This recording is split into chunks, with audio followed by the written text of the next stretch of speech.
Hello friends, ഏവർക്കും വിൻസ്പയറിൻ്റെ SCRT സീരീസിലേക്ക് സ്വാഗതം. നമ്മളിന്ന് ഡിസ്കസ് ചെയ്യാൻ പോകുന്നത് വേൾഡ് ജോഗ്രഫിയുമായിട്ട് ബന്ധപ്പെട്ട ഒരു പാഠഭാഗമാണ്. ഇത് 7ാം ക്ലാസ്സിലെ പാഠപുസ്തകമാണ് നിങ്ങൾ കാണുന്നത്. വളരെ സിമ്പിളായിട്ടുള്ളൊരു ടോപ്പിക്കാണ് ഇന്നും നമ്മൾ ചർച്ച ചെയ്യാൻ പോകുന്നത്. ടോപ്പിക്ക് സൗരതാപനവും അന്തരീക്ഷ സ്ഥിതിയും. അപ്പോൾ നമ്മുടെ അന്തരീക്ഷവുമായിട്ട് ബന്ധപ്പെട്ട സൂര്യനും അന്തരീക്ഷവുമായിട്ടൊക്കെ ബന്ധപ്പെട്ടൊരു പാഠഭാഗമാണ്. മൂന്നാർ. കഴിഞ്ഞ 50 വർഷത്തിലെ ഏറ്റവും താഴ്ന്ന താപനില മൂന്നാറിൽ. നെടുമ്പാശ്ശേരി കനത്ത മഴയെത്തുന്നതിനെ തുടർന്ന് വിമാനത്താവളം 2 ദിവസത്തേക്ക് അടച്ചിട്ടു. ആലപ്പുഴ കനത്ത മഴ, ദെൻ പൊന്മുടി താഴ്വരയിൽ മൂടൽമഞ്ഞ്, പാലക്കാട് വേനൽ ചൂട്. അപ്പോൾ വ്യത്യസ്ത കാലാവസ്ഥകളെ സൂചിപ്പിക്കുന്ന പത്രക്കട്ടിങ്ങളാണ് ഇവിടെ കൊടുത്തിട്ടുള്ളത് അല്ലേ. വാർത്താശകലങ്ങൾ ശ്രദ്ധിച്ചില്ലേ? ഇത്തരം സാഹചര്യങ്ങളിൽ ചിലതെങ്കിലും നിങ്ങൾക്ക് പരിചിതമല്ലേ? ഈ സാഹചര്യങ്ങൾ ഉണ്ടാക്കുന്നതിന് കാരണങ്ങൾ എന്തെല്ലാമാണ്, അഥവാ കാലാവസ്ഥ ഉണ്ടാക്കുന്നതിന് കാരണങ്ങൾ എന്തൊക്കെയാണെന്നാണ്. അന്തരീക്ഷ സ്ഥിതിയിൽ ഉണ്ടാകുന്ന ചില മാറ്റങ്ങളാണ് ഇതിന് കാരണം. അന്തരീക്ഷ സ്ഥിതിയെ സ്വാധീനിക്കുന്ന ചില മാറ്റങ്ങൾക്ക് ചില കാരണങ്ങളുണ്ട് അല്ലേ. സ്വാധീനിക്കുന്ന ഘടകങ്ങൾ എന്തൊക്കെയാണെന്നാണ് നമ്മൾ ഇന്ന് പഠിക്കാൻ പോകുന്നത്. അന്തരീക്ഷ സ്ഥിതിയെ സ്വാധീനിക്കുന്ന ആ ഘടകങ്ങൾ എന്തൊക്കെയാണ് എന്നാണ് നമ്മളിന്ന് പഠിക്കാൻ പോകുന്നത്. ആദ്യമായിട്ട് നമുക്ക് സൂര്യനിലേക്ക് തന്നെ വരാം. സൂര്യൻ ഊർജദാതാവ്. നമുക്ക് ഊർജമെല്ലാം നൽകുന്നത് സൂര്യനാണ്. ദാതാവ് എന്ന് പറയുമ്പോൾ പ്രൊവൈഡർ, നൽകുന്ന ആൾ എന്ന അർത്ഥത്തിനാണ്. ഭൂമിക്ക് ആവശ്യമായ മുഴുവൻ ഊർജവും പ്രദാനം ചെയ്യുന്നത് സൂര്യനാണ് എന്ന് നിങ്ങൾക്ക് അറിവുള്ളതാണല്ലോ. സൂര്യനിൽ നിന്നുള്ള ഊർജം സൂര്യരശ്മികളായി ഭൂമിയിൽ എത്തുന്നു. ഇതിനെ സൗരതാപനം. അപ്പോൾ ഭൂമിയിൽ സൂര്യരശ്മികളായിട്ട് സൂര്യോർജം എത്തുന്നു. ഇതിനെ നമ്മൾ സൗരതാപനം അഥവാ ഇൻസൊലേഷൻ എന്നാണ് പറയുന്നത്. പഠിച്ചു വെക്കുക. സൂര്യനിൽ നിന്നുള്ള ഊർജം സൂര്യരശ്മികളായിട്ട് ഭൂമിയിൽ എത്തുന്നു. ഇതിനെ സൂര്യതാപനം എന്ന് വിളിക്കുന്നു. പകൽ സമയത്ത് സൂര്യതാപനത്തിലൂടെ ഭൂമിയിൽ അഥവാ സൂര്യനിൽ നിന്ന് എത്തുന്ന സൂര്യരശ്മികൾ ഭൂമിയിലേക്ക് എത്തുന്നതിനാണ് സൂര്യതാപനം എന്ന് പറയുന്നത്. ഈ സൂര്യതാപനത്തിലൂടെ ഭൂമിയുടെ ഉപരിതലം ചൂടുപിടിക്കുന്നു. ചൂടുപിടിച്ച ഭൗമോപരിതലത്തിൽ നിന്നും വിവിധ പ്രക്രിയകളിലൂടെ താപം അന്തരീക്ഷത്തിലേക്ക് വ്യാപിക്കുന്നു. ഇത് ഭൗമോപരിതലം തണുക്കുന്നതിന് ഇടയാക്കുന്നു. ഇവിടെ മനസ്സിലായോ? ആദ്യം സൗരതാപനം അഥവാ സൂര്യനിൽ നിന്ന് രശ്മികൾ നേരെ ഭൂമിയിലേക്ക് വന്ന് പതിക്കുന്നു. അപ്പോൾ ചൂട് പിടിച്ച ഭൗമോപരിതലത്തിൽ നിന്നും വിവിധ പ്രക്രിയയിലൂടെ താപം അന്തരീക്ഷത്തിലേക്ക് വ്യാപിക്കുന്നു. അപ്പോൾ ഇവിടെ എത്തി, ഭൗമോപരിതലത്തിൽ ചൂടെത്തി. ഈ ചൂട് തിരിച്ച് വിവിധ പ്രക്രിയയിലൂടെ അന്തരീക്ഷത്തിലേക്ക് എത്തുന്നു. അപ്പോൾ ഭൗമോപരിതലത്തിൽ നിന്നും വിവിധ പ്രക്രിയയിലൂടെ താപം അന്തരീക്ഷ തലത്തിലേക്ക് വ്യാപിക്കുന്നല്ലോ. അപ്പോൾ അന്തരീക്ഷത്തിലേക്ക് എന്ത് പോകുന്നു? ചൂട് പോകുന്നു. അപ്പോൾ ഭൗമോപരിതലം തണുക്കുന്നു. മനസ്സിലായോ? അപ്പോൾ സൂര്യനിൽ നിന്നും താപനം ഭൂമിയിലേക്ക് വന്നു, ഭൂമി ചൂട് പിടിക്കുന്നു, ഈ ചൂട് അന്തരീക്ഷത്തിലേക്ക് വ്യാപിക്കുന്നു, അപ്പോൾ ഭൂമി തണുക്കുന്നു. അപ്പോൾ ആ പ്രക്രിയകൾ എന്തൊക്കെയാണെന്ന് നമ്മൾ ഡീറ്റെയിൽ ആയിട്ട് പഠിക്കും. എന്നാൽ അന്തരീക്ഷത്തിലെ മേഘങ്ങളും കാർബൺ ഡൈ ഓക്സൈഡ് പോലുള്ള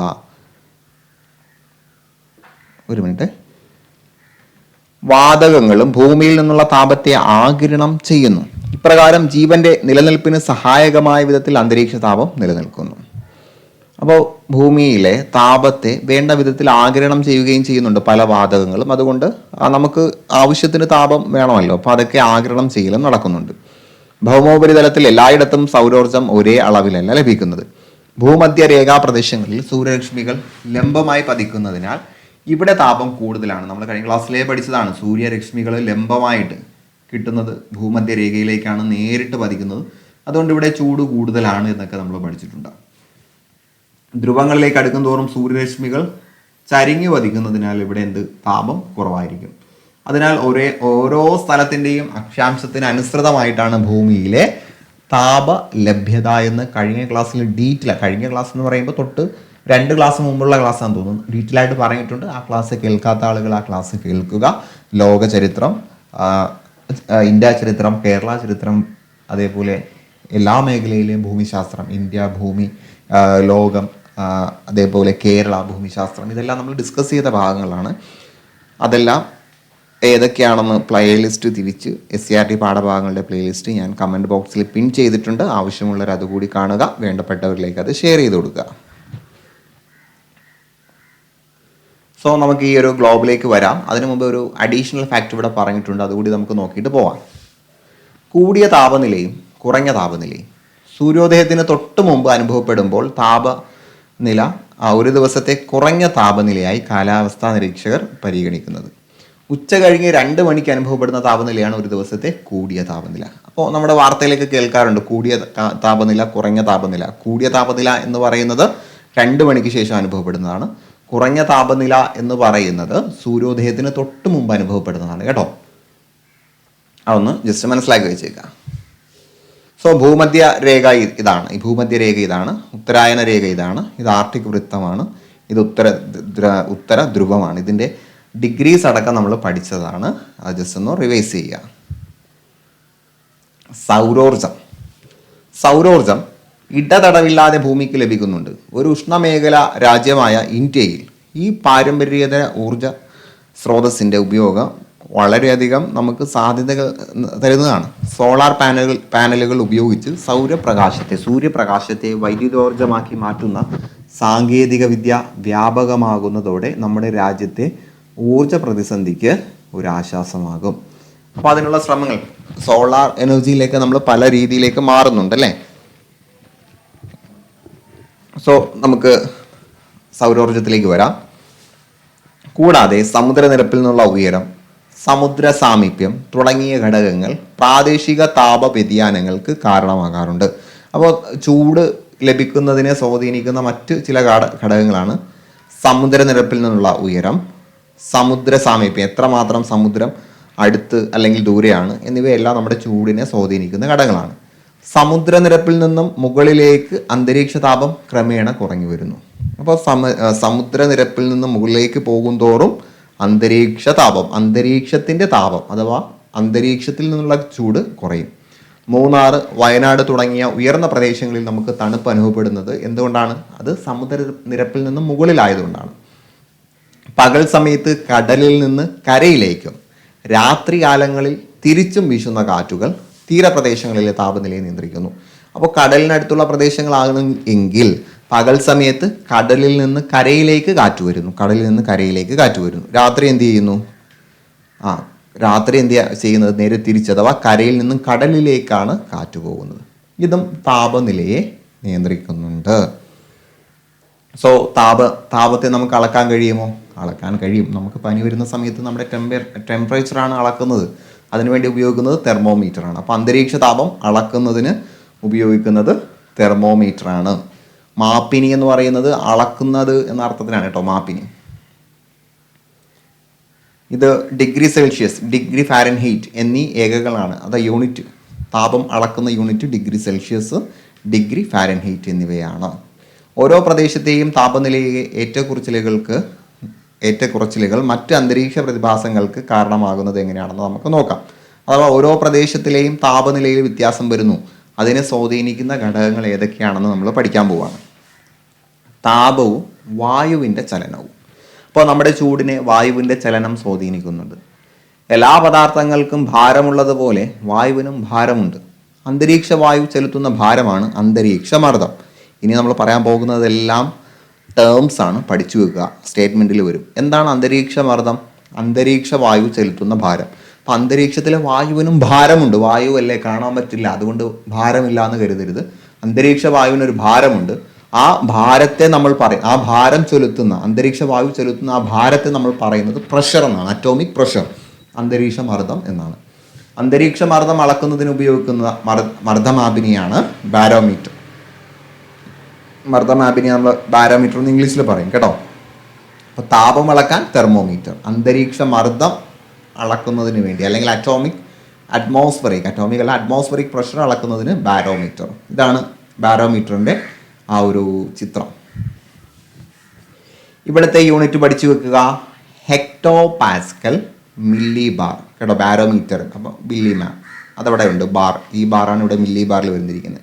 ഹെക്ടോ പാസ്കൽ എന്ന പേരും ഉണ്ട് എന്ന് പഠിച്ചു വെക്കുക. വായു ചലിക്കുമ്പോഴാണല്ലോ അതിൻ്റെ സാന്നിധ്യം നാം അറിയുന്നത്. അന്തരീക്ഷത്തിലെ വായുവിൻ്റെ ചലനം എങ്ങനെയാണ് സംഭവിക്കുന്നത് നോക്കാം അല്ലേ. നമുക്ക് കാറ്റ് വരുന്നത് എപ്പോഴാണ്? വായു ചലിക്കുമ്പോഴാണ്. അപ്പോൾ എങ്ങനെയാണ് വായു ചലിക്കുന്നത്? സൂര്യതാപത്താൽ ചൂട് പിടിക്കുമ്പോൾ അന്തരീക്ഷ വായു വികസിക്കുകയും സാന്ദ്രത കുറഞ്ഞ് മുകളിലേക്ക് ഉയരുകയും ചെയ്യുന്നു. അപ്പോൾ ചൂട് പിടിക്കുന്ന സമയത്ത് അന്തരീക്ഷ വായു വികസിക്കുന്ന സമയത്ത് എന്ത് ചെയ്യും? ഇതിൻ്റെ കട്ടി കുറയും, അല്ലെ ഡെൻസിറ്റി കുറയും. ഡെൻസിറ്റി കുറയുമ്പോൾ ഇത് മുകളിലേക്ക് ഉയരുന്നു. മനസ്സിലായി എന്ന് കരുതുന്നു. ഭാരമുള്ളൊരു വസ്തു മുകളിലേക്ക് ഉയരില്ല. പക്ഷെ അതിൻ്റെ സാന്ദ്രത കുറയുന്ന സമയത്ത് അത് തിന്നാകും, അല്ലേ? തിന്നാകുന്നു. അപ്പോൾ നമുക്ക് എന്ത് ചെയ്യാം? അതിനെ മുകളിലേക്ക് ഉയർത്താൻ കഴിയുന്നു. പഠിച്ചു വെക്കുക കേട്ടോ. സൂര്യതാപത്താൽ ചൂട് പിടിക്കുമ്പോൾ അന്തരീക്ഷ വായു വികസിക്കുകയും സാന്ദ്രത കുറഞ്ഞ് മുകളിലേക്ക് ഉയരുകയും ചെയ്യുന്നു. ഇപ്പോൾ ഒരു പേപ്പർ നമ്മളിങ്ങനെ ചുരുട്ടി വെച്ചിരിക്കുകയാണെന്ന് കരുതുക. അപ്പോൾ ഇത് നല്ല കട്ടിയോട് നിൽക്കുകയാണ്. കുറേ പേപ്പറുകൾ എടുത്ത് കട്ടിയോടെ നിൽക്കുന്ന സമയത്ത് ഇത് എന്ത് ചെയ്യില്ല? മുകളിലേക്ക് ഉയരില്ല. പക്ഷെ നമ്മൾ ഇതിനെ ഇടിച്ച് പരത്തി ഭയങ്കര തിന്നാക്കുകയാണെന്ന് കരുതുക. വളരെ വളരെ തിന്നാക്കുകയാണെങ്കിൽ കാറ്റടിച്ചാൽ ഇത് പറക്കും. അതേപോലെ തന്നെയാണ് വായുവിൻ്റെ കാര്യവും. വായു കട്ടിയോടിരിക്കുന്ന സമയത്ത് ഇത് ചലിക്കില്ല. അതിൻ്റെ സാന്ദ്രത ഡെൻസിറ്റി കുറയുമ്പോൾ, അതിൻ്റെ ആ ഒരു കട്ടി കുറയുന്ന സമയത്ത് അത് പറക്കുന്നു. ഇത്തരത്തിലുള്ള വായുവിൻ്റെ ചലനത്തെ നമ്മൾ പറയുന്ന പേര് വായു പ്രവാഹങ്ങൾ. അപ്പോൾ എവിടെ വായു പ്രവാഹങ്ങൾ എന്ന് കേട്ടാലും ഓർക്കുക, അവിടെ വായുവിൻ്റെ സാന്ദ്രത കുറഞ്ഞ് മുകളിലേക്ക് അത് സഞ്ചരിക്കുകയാണെന്ന് മനസ്സിലാക്കുക. ഇംഗ്ലീഷിൽ എയർ കറൻറ്റ്സ് എന്ന് പറയും. വായുവിൻ്റെ സാന്ദ്രത കുറയുന്നത് മൂലം അവിടെ വായുമർദ്ദം കുറയുന്നു, അല്ലേ? വെയിറ്റ് കുറയുന്നു. മർദ്ദം എന്താ നമ്മൾ പറയില്ലേ? അന്തരീക്ഷ മർദ്ദം എന്ന് പറഞ്ഞാൽ ആ ഒരു വായു ചെലുത്തുന്ന ഭാരമാണ്. അപ്പോൾ വായുവിൻ്റെ സാന്ദ്രത കുറയുന്ന സമയത്ത് ഭാരം കുറയുന്നു, അപ്പോൾ വായുമർദ്ദം കുറയുന്നു. മർദ്ദം കൂടിയ പ്രദേശങ്ങളിൽ നിന്നും മർദ്ദം കുറഞ്ഞ പ്രദേശങ്ങളിലേക്കാണ് വായു ചലിക്കുന്നത്. പഠിച്ചു വെക്കുക കേട്ടോ. മർദ്ദം കൂടിയ പ്രദേശങ്ങളിൽ നിന്നും മർദ്ദം കുറഞ്ഞ പ്രദേശങ്ങളിലേക്ക് വായു ചലിക്കുന്നു. അപ്പോൾ മർദ്ദം കൂടിയ പ്രദേശത്തിൽ നിന്നും കുറഞ്ഞ പ്രദേശത്തേക്കാണ് ചലിക്കുന്നത്. ഇതാണ് ഈ വായു സഞ്ചാരത്തെ നമ്മൾ പറയുന്ന പേരാണ് കാറ്റ്. ഈ വായു പ്രവാഹത്തിന് നമ്മൾ പറയുന്ന പേരാണ് കാറ്റ്. അപ്പോൾ വായുവിൻ്റെ മർദ്ദം കൂടിയ സ്ഥലത്ത് നിന്നും കുറഞ്ഞ സ്ഥലത്ത്, അല്ലേ? മർദ്ദം കൂടിയ പ്രദേശങ്ങളിൽ നിന്നും മർദ്ദം കുറഞ്ഞ പ്രദേശങ്ങളിലേക്കാണ് വായു സഞ്ചരിക്കുന്നതെന്ന് മനസ്സിലാക്കുക. നമുക്ക് സുഖം പകരുന്ന ഇളം കാറ്റുകൾ മുതൽ നാശനഷ്ടങ്ങൾ വിതയ്ക്കുന്ന കൊടുങ്കാറ്റുകൾ വരെ ഭൂമിയിൽ അനുഭവപ്പെടാറുണ്ട്. ഇനി കാറ്റാടി യന്ത്രങ്ങളെ കുറിച്ച് പഠിക്കാം. എന്താണ് കാറ്റാടി യന്ത്രങ്ങൾ? ശക്തിയായും തുടർച്ചയായും കാറ്റ് വീശുന്ന പ്രദേശങ്ങളിൽ കാറ്റാടി യന്ത്രങ്ങൾ സ്ഥാപിച്ച് വൈദ്യുതി ഉൽപ്പാദിപ്പിക്കാം. ഈ പാരമ്പര്യേതര ഊർജ സ്രോതസ്സിനെ പരമാവധി പ്രയോജനപ്പെടുത്തിയാൽ വർദ്ധിച്ചു വരുന്ന ഊർജ പ്രതിസന്ധികൾക്ക് ആശ്വാസമാകും. ഇടുക്കി ജില്ലയിലെ രാമക്കൽമേട്, പാലക്കാട് ജില്ലയിലെ കഞ്ചിക്കോട് തുടങ്ങിയ സ്ഥലങ്ങളിൽ കാറ്റാടി യന്ത്രങ്ങൾ സ്ഥാപിച്ച് ഊർജ ഉൽപാദനം നടത്തുന്നുണ്ട്. പഠിച്ചു വെക്കുക. എവിടേക്കാണ്? ഇടുക്കി ജില്ലയിലെ രാമക്കൽമേട്, പാലക്കാട് ജില്ലയിലെ കഞ്ചിക്കോട്. കാറ്റിൻ്റെ വേഗത അളക്കുന്ന ഒരു ഉപകരണമാണ് അനിമോമീറ്റർ. കാറ്റിൻ്റെ വേഗത കേട്ടോ. കാറ്റിൻ്റെ വേഗത അളക്കാൻ അനിമോമീറ്റർ. ഇനി കാറ്റിൻ്റെ ദിശ അറിയുന്നതിന് വേണ്ടി നമ്മൾ ഉപയോഗിക്കുന്നത് വിൻഡ് വെയിൻ ആണ്. വിൻഡ് വെയിൻ കണ്ടില്ലേ? ഇത് വിൻഡ് വെയിൻ ആണ്. Wind vane. അപ്പോൾ കാറ്റിൻ്റെ വേഗത അനിമോമീറ്റർ, കാറ്റിൻ്റെ ദിശ വിൻഡ് വെയിൻ കേട്ടോ. പഠിച്ചു വെക്കുക. അപ്പോൾ താപവും അതേപോലെ ചലനവുമാണ് നമ്മൾ നേരത്തെ പറഞ്ഞത്. ഇനി താപവും അന്തരീക്ഷത്തിലെ ജലവും തമ്മിലുള്ള ബന്ധം എന്താണെന്ന് നമുക്ക് നോക്കാം. ചിത്രം 12.6. ജലം ചൂടാക്കുമ്പോൾ അത് നീരാവിയായി ഉയർന്നു പോകുന്നത് കാണാം. ഇവിടെ വെള്ളം ചൂടാക്കുകയാണ്. വെള്ളം ചൂടാക്കുന്ന സമയത്ത് വെള്ളം എന്ത് ചെയ്യുന്നു? നീരാവിയായിട്ട് മുകളിലേക്ക് പോകുന്നു. ഇതുപോലെ ഭൂമിയുടെ ഉപരിതലത്തിലെ ജലം ചൂടുപിടിച്ച് നീരാവിയായി അന്തരീക്ഷത്തിൽ എത്തിച്ചേരുന്നു. അത് നമുക്കറിയാം. അങ്ങനെ അന്തരീക്ഷത്തിൽ എത്തിച്ചേരാറുണ്ട് എന്ന് നമ്മൾ പഠിച്ചു. അന്തരീക്ഷ വായുവിൽ അടങ്ങിയിരിക്കുന്ന ജലാംശമാണ് ആർദ്രത എന്ന് പറയുന്നത്. അപ്പം ഇങ്ങനെ നീരാവിയായിട്ട് വായുവിലേക്ക് ചെല്ലുന്ന സമയത്ത് വായുവിൽ ജലാംശം ഉണ്ടാകും. ആ ജലാംശത്തെക്കുറിച്ച് നമ്മൾ പറയുന്ന പേര് ആർദ്രത എന്നാണ് കേട്ടോ. ആർദ്രത. അപ്പോൾ ഇനി ആർദ്രത എന്ന ടേം കാണുന്ന സമയത്ത് മനസ്സിലാക്കുക, അത് അന്തരീക്ഷ വായുവിലെ ജലാംശമാണ്. അന്തരീക്ഷതാപം, ഭൂമിയിലെ ജലലഭ്യത തുടങ്ങിയ ഘടകങ്ങൾക്ക് ഒരു പ്രദേശത്തെ ആർദ്രതയെ സ്വാധീനിക്കുന്നു. അപ്പോൾ എത്രമാത്രം അന്തരീക്ഷത്തിൽ ചൂടുണ്ട്, എത്രമാത്രം ഭൂമിയിൽ വെള്ളമുണ്ട്, ഇതനുസരിച്ച് ആർദ്രതയിൽ വ്യത്യാസം വരും.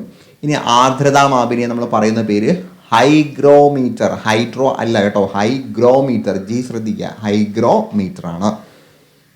ഇതാണ് ഹൈഗ്രോമീറ്ററിൻ്റെ ചിത്രം. നീരാവിയായി അന്തരീക്ഷത്തിൽ എത്തുന്ന ജലത്തിന് തുടർന്ന് എന്ത് സംഭവിക്കുന്നു എന്ന് നമുക്ക് നോക്കാം, അല്ലേ? ജലം നീരാവിയായിട്ട് അന്തരീക്ഷത്തിൽ എത്തുന്നു, അതിലെന്ത് സംഭവിക്കുന്നു എന്ന് നോക്കാം.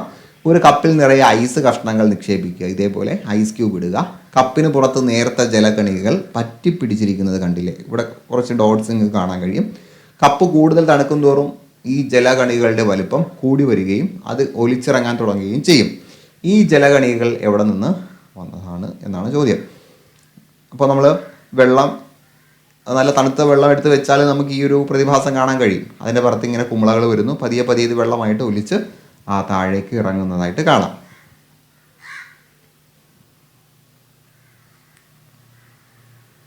അന്തരീക്ഷ വായുവിൽ അടങ്ങിയിരിക്കുന്ന നീരാവി കപ്പിൻ്റെ തണുത്ത പ്രതലത്തിൽ തട്ടി തണുക്കുമ്പോൾ അത് ജലകണികകളായി മാറി അവിടെ പറ്റിപ്പിടിക്കുന്നു. മനസ്സിലായോ? അന്തരീക്ഷ വായുവിൽ എന്തുണ്ട്? നീരാവിയുണ്ട്. ഈ നീരാവി കപ്പിൻ്റെ തണുത്ത പ്രതലത്തിൽ തട്ടി തണുക്കും. ഇങ്ങനെ തണുക്കുന്ന സമയത്ത് അതെന്താകുന്നു? ജലകണികകളായി മാറുന്നു. അപ്പോൾ നീരാവി തണുത്ത പ്രതലത്തിൽ തട്ടി തണുക്കുന്ന സമയത്ത് അത് തിരിച്ച് വെള്ളമായിട്ട് മാറുന്നുണ്ട്.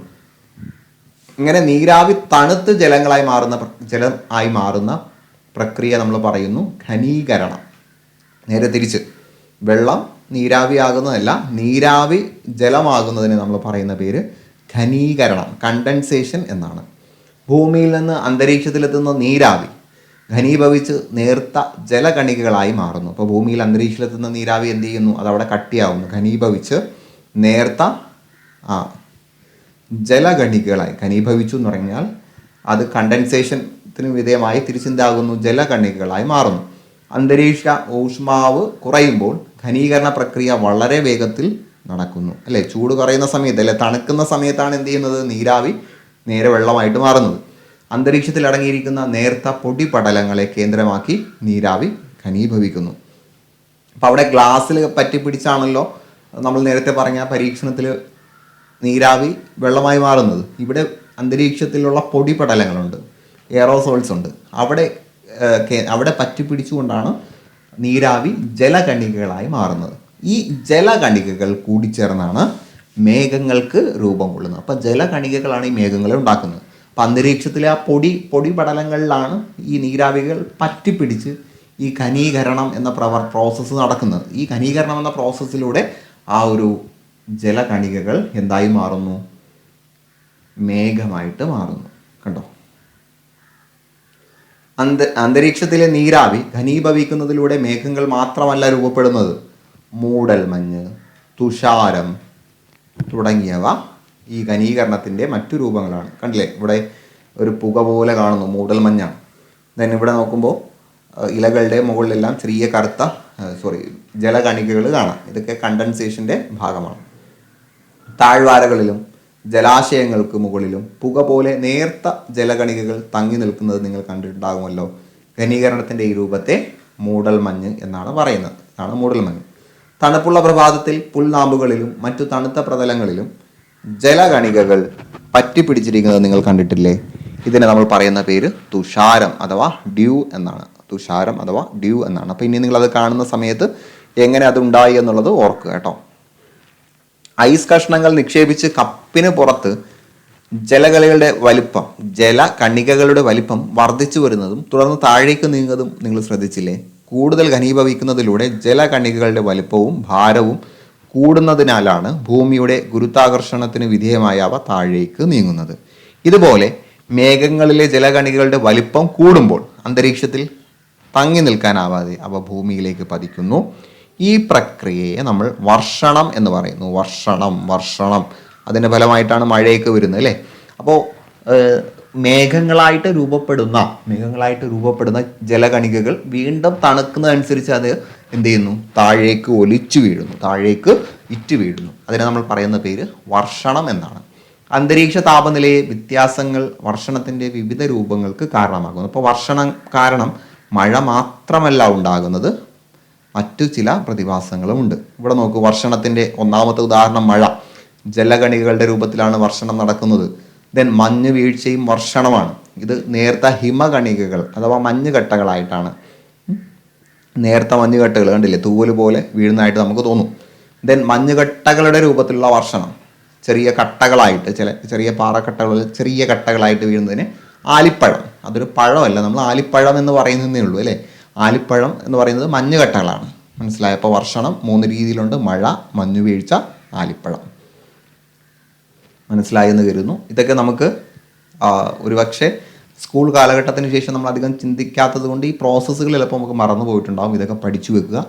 പ്രസ്താവന രീതിയിൽ വന്നു കഴിഞ്ഞാൽ തെറ്റിക്കരുത്. ഇനി മഴ അളക്കുന്നതിനുള്ള ഉപകരണമാണ് മഴ മാപിനി അഥവാ റെയിൻ ഗോഴ്സ്. കണ്ടില്ലേ, ഇതാണ് റെയിൻ ഗോഴ്സ് എന്ന് പറയുന്നത്. സെൻറ്റിമീറ്റർ, ഇഞ്ച് എന്നീ ഏകകങ്ങളിലാണ് മഴ രേഖപ്പെടുത്തുന്നത്. Centimetre, inch.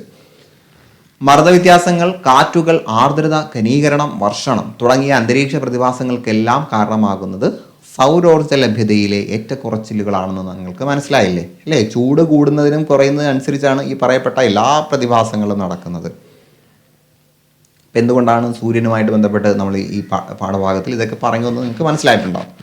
ഇനി ദിനാന്തരീക്ഷ സ്ഥിതിയും കാലാവസ്ഥയും. എന്താണ് ദിനാന്തരീക്ഷ സ്ഥിതിയും കാലാവസ്ഥയും തമ്മിലുള്ള ബന്ധം എന്ന് നമുക്ക് നോക്കാം.